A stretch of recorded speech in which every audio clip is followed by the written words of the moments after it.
how's it going everyone? Welcome back to a brand new video, and today this is a special one. Now, you've seen my thoughts on Gen 10, and now it's time to break down some few rumors and some few ideas on what Gen 10 could be before the release in 2027. Okay, so I've got at least 5 videos planned for this whole part. You are watching part 1 of the my breakdown. This one is for the general ideas on the storylines for Gen 10, and along with the legendaries and the starter Pokemon. The rest is all scheduled in my community post or in the comments if you want to check them out. Okay, so sorry I haven't made a video quite for a while now. I had some few things that have been going on, but they were mostly off camera. But anyways, now that I am back with a brand new video, let's go on ahead and start off with the general one, which is the rumors on what it could be. First and foremost is the legendary Pokemon. Now, obviously, we will get the box art legendaries, of course, because it can't be a Pokemon version without box art legendary, right? Like, for example, Scarlet and Violet, they had Koraidon for Scarlet and Miraidon for Violet, or there was Reshiram for Pokemon Black and Zekrom for Pokemon White. It does seem confusing, but the sequels does continue it up with the special forms of Reshiram and Kyurem, and obviously with the reboot titles like Heart Gold with Ho-Oh and Soul Silver with Lugia. So we have gotten a lot of box art legendaries in the box art, of course, hinting the legendary for the featured Pokemon game, of course. Well, except for the Legends series like Legends Arceus and Legends ZA. But either way, we'll definitely get those. But for this question, what will they be? Well, I had some few ideas on the box art legendaries and what they could be. For example, I've heard rumors that the Gen 10 games were supposed to be based on the Greeks region, and the legendary Pokemon was going to be a Pegasus and a Hippocampus. Just in case if you didn't know, just think of them as the mermaid version of the horse, you know, like a horse with a mermaid tail or a mer person, you know, something like that. But they were rumored at first, but the region for Gen 10 will most likely be based on the different islands of the Philippines. That's what I've read throughout most of the comments, of course. So yep, so for that, we might get a different box art legendary based on the legendary creature for the box art legendaries for Winds and Waves. Now, I have this one idea that could be it. Now, looking at this, I could see the Winds legendary being based out of a giant bird with the ability to control the weather, like windstorms, of course. And I could see a giant fish that could control the waves, you know, the tidal waves or the tsunamis, of course. You know, I could see those two mythical animals being based on the natural causes of Mother Nature, of course, like windstorms or tsunamis, of course. And since birds represent the flying, of course, and the winds, and fish represents the ocean along with the waves. I can definitely see the legendary Pokemon being based out of a bird and a fish for the box art legendaries for both winds and waves, of course. And there is this one thing that I'm hoping for the Gen 10 games.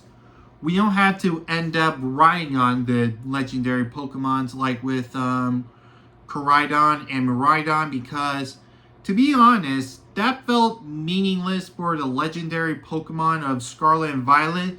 They were just the ride Pokemon for your adventures. Like, they had no major roles. They had no impact for the games, of course. Well, mostly, of course, but they did have some in parts of the Hidden Treasure games. No way. The second part of the second story for Scarlet and Violet, of course. Please forgive me. I haven't played Scarlet and Violet in a long time, so I don't really remember too much of the games. And the final battle between Professor Sada or Turo in the epilogue of Scarlet and Violet. So either way, I'm just hoping that the legendaries will have a major role for both winds and waves, and not to be the ride legendary Pokemon just like Koraidon and Miraidon. That's one of my big hopes for it, of course. Next thing I want to discuss is the starters, of course, because of they have a huge role as they represent the cultures of the regions and the generations, of course. Like, for example, the Gen 9 starters are based out of the performers of the stage, like Meowscarada with a magician, Skeledirge with a singer, and Quaquaval with the dancer, of course. And the most notable ones, that the Galar starters are based out of the UK's culture, like Rillaboom with rock and roll and the drumming thing, Cinderace with soccer or football, as they call it, as that is a very popular thing in the UK. And for Teleon, he is based out of the famous movies, the 007 films. So, yep. But there is this one thing. What will the starters be for Gen 10, of course? Now, we haven't gotten a lot of details for the region in Gen 10, but I have a feeling it could base out of the culture for Gen 10, either for the based islands around Japan. But either way, that's the idea. Yes, I could see maybe they could represent each of their cultures. I wouldn't put my finger on it yet, but maybe I will discuss about that in a future video. But I do have this one idea for the type evolutions, the final typings for the final evos of the starters, of course. You know, like how since in Gen 6 they have been giving the Pokemon a secondary typing to match their final typings. Like, for example, Gen 6 they had Chestnut with grass fighting, Delphox with fire and psychic, and Greninja with water and dark. For Gen 7 they had Decidueye with grass ghost, Incineroar with fire dark, and Primarina with water and fairy. Now, Gen 8 didn't have any secondary typings. The starters in Gen 8 had their typings that remained. But if you included the Gen 8 Legends Arceus starters, Hisuian Decidueye became grass fighting, Hisuian Typhlosion became fire ghost, and Hisuian Samurott became Water Dark. And lastly, from Gen 9, Meowscarada with Grass Dark, Skeledirge with Fire and Ghost, and Quaquaval with Water and Fighting.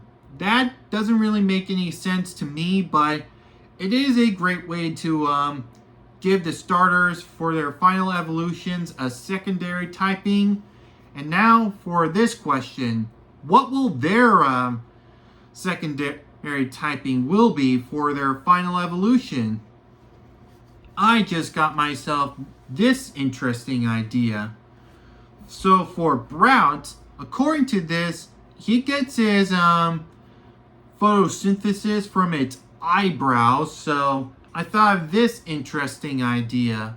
What if when it evolves, the power comes from its eyebrows, making it somewhat very smart and very creative, and somewhat like a laser thing, something like that. So yeah, that's how I would predict on Brout's final evolution. Sort of like a combination of Decidueye, depending on which form, and Hisuian Braviary, since he is a psychic flying type. So for my final typing Evo for Brout's final evolution, I predict that it's going to be a grass psychic type, because when it evolves, it'll become super intelligent, and the power would come from its eyebrows. And like I said, sort of like a combination of Decidueye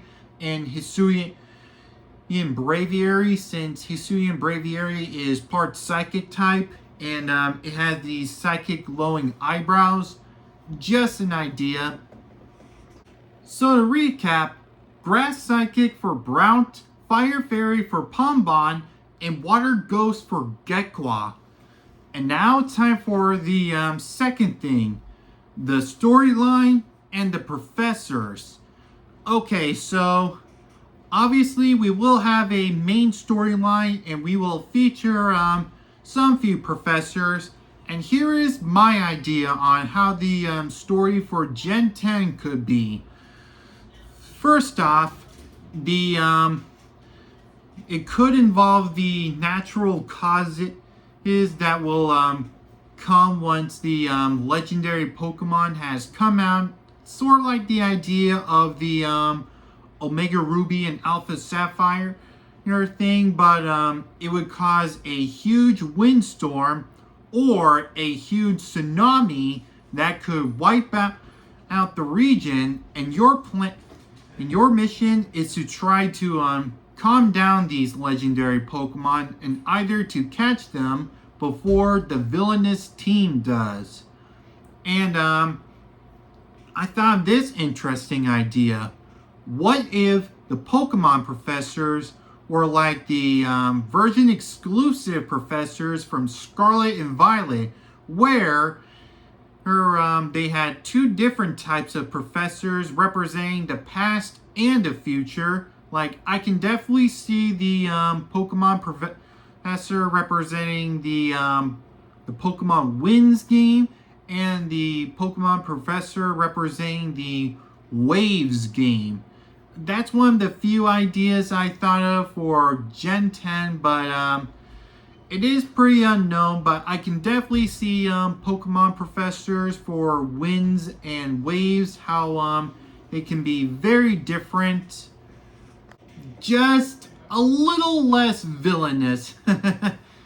And for the next thing, ever since Gen 6, we have gotten gimmicks, the battle mechanics that you can use to either transform or power up, of course. Like for Gen 6, they did Mega Evolutions, Gen 7 with Z moves, Gen 8 with Dynamax and Gigantamax, and Gen 9 with Terrestrialization. And in the Japanese titles, they always tease the gimmick with the icon. And for this one, it was shaped like a dome thing with a rainbow color. What could that mean? it's very hard to tell on what the gimmick could be for Gen 10 because of to be honest, I got no clue. Maybe I'll discuss that once we get more information on Gen 10, of course. And a little bonus. I've noticed how the Pokemon Winds and Pokemon Winds games might be based off the 10 basic not 10, the 4 basic elements of nature, of course, or like Avatar: The Last Airbender, of how they can feature it like air, water, fire, and earth. So for the DLC idea, maybe the next two could feature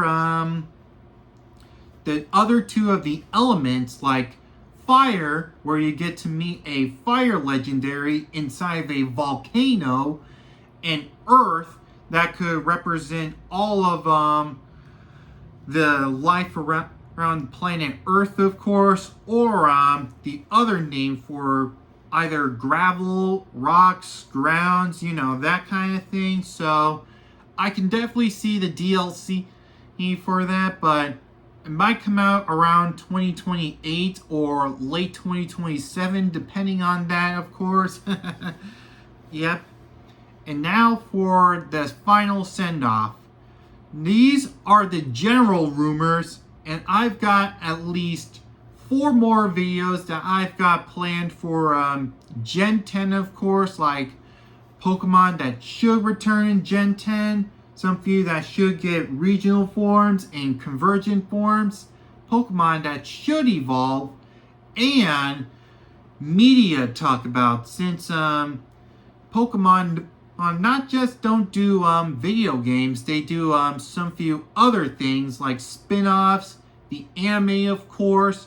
I will be discussing about those in a future video, but for right now, I want to discuss about the potential ideas for Gen 7, of course, and the one thing that I'm hoping for, well, 2 things that I hope for this year, is that 1, we get at least some few trailers to discuss and to reveal, you know, some few details on Gen 10, like some few Pokemon to be revealed, you know, later on. And, you know, sort of like how with Legends Arceus, they had some few trailers in 2021 before the release in 2022, and that the games should get a early 2027 release, like it would come out around in January, February, or March 2027. But either way, I'm hoping that the games would get released earlier in 2027, and we get at least some few trailers before 2027, of course, in Gen 10, because it is a very exciting moment, as it will represent the 30th years of Pokemon, of course. So, yep, can't wait for that. So either way, make sure you stay tuned for those videos coming up real soon, along with some more movie reviews coming up, and some other awesome things to continue on. So make sure you guys subscribe for that, and I'll see you next time, everybody. Bye. It's me, BDH, but I'm also known as the Brick Dragon Hero. That video was great, huh, Applex? You said it, BBJ. And if you want to see more of the Brick Dragon Hero videos, all you gotta do is subscribe. Follow Brick Dragon Hero on Instagram. Like for this video. Share this with your friends. And comment down below what you think of that video. And don't forget to check out the last video. So thanks for watching, and have a brick day. Whoosh.